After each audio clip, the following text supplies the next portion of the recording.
ആദ്യമൊക്കെ റെസ്റ്റോറൻറ്റിലൊക്കെ പോയി കഴിക്കുമ്പോൾ ഈ അമേരിക്കൻ ചോപ്സ് വലിയൊരു സംഭവമാണെന്നാണ് കേട്ടോ വിചാരിച്ചിട്ടുണ്ടായത്.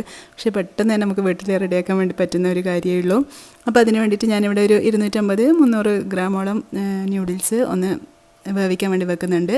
അത് കൂടുതലങ്ങ് വെന്തോടെയുണ്ട് കേട്ടോ. അത് വെന്ത് മാറ്റി വെക്കുക. ഇനി അതിലോട്ട് കുറച്ച് കോൺഫ്ലവറും കൂടി ചേർത്തിട്ട് മിക്സ് ചെയ്തിട്ടെടുക്കുക. ഇനി ഇത് നമുക്ക് ഒരു തിളച്ച ഓയിലിട്ടിട്ട് ഒന്ന് ഫ്രൈ ചെയ്തിട്ടെടുക്കാം. അപ്പോൾ ഇതൊരു ഗോൾഡൻ ബ്രൗൺ കളർ ആവുന്നവരെ ഇതുപോലെ ഒന്ന് എല്ലാ ന്യൂഡിൽസും ഫ്രൈ ചെയ്തിട്ടെടുക്കുക. ഇനി ഒരു പാൻ അടുപ്പിലോട്ട് വെച്ചിട്ട് അതിലോട്ട് ഓയിൽ ഒഴിച്ച് കൊടുക്കുക. ഇഞ്ചി, വെളുത്തുള്ളി, പച്ചമുളകൊക്കെ ഇട്ടൊന്ന് സോട്ട് ചെയ്തിട്ട് അതിലോട്ട് ഒരു ചെറിയൊരു സവാള ഇട്ട് കൊടുക്കുക. കുറച്ച് ക്യാരറ്റും ക്യാബേജൊക്കെ ഇട്ടിട്ട് ഒന്ന് നല്ലപോലെ ഒന്ന് വെന്ത് വരുന്ന സമയത്ത് നമുക്ക് കട്ട് ചെയ്ത് വെച്ച ക്യാപ്സിക്കം കൂടി ചേർത്ത് കൊടുക്കുക. ഇനി ഇതെല്ലാം കൂടി ഒന്ന് വഴറ്റിയെടുക്കുക.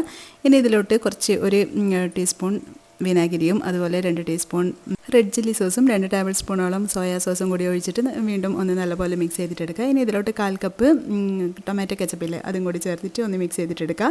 ഇനി ഇതിലോട്ട് ആവശ്യത്തിനുള്ള 1 ടീസ്പൂണോളൊക്കെ പെപ്പർ പൗഡറും കൂടി ചേർത്തിട്ട് ഇതിലോട്ട് 1 കപ്പ് വെള്ളം കൂടി ഒഴിച്ചിട്ട് അവിടെ തിളക്കാൻ വേണ്ടി വെക്കുക. ഇനി ഇതിൽ 1/2 കപ്പ് വെള്ളത്തിൽ 2 ടേബിൾ സ്പൂൺ നിറച്ച് കോൺഫ്ലവറും കൂടി ചേർത്ത് കൊടുക്കുക. ആവശ്യത്തിന് ഉപ്പും 1 ടീസ്പൂൺ പഞ്ചസാരയും കൂടി ചേർത്ത് കൊടുക്കുക.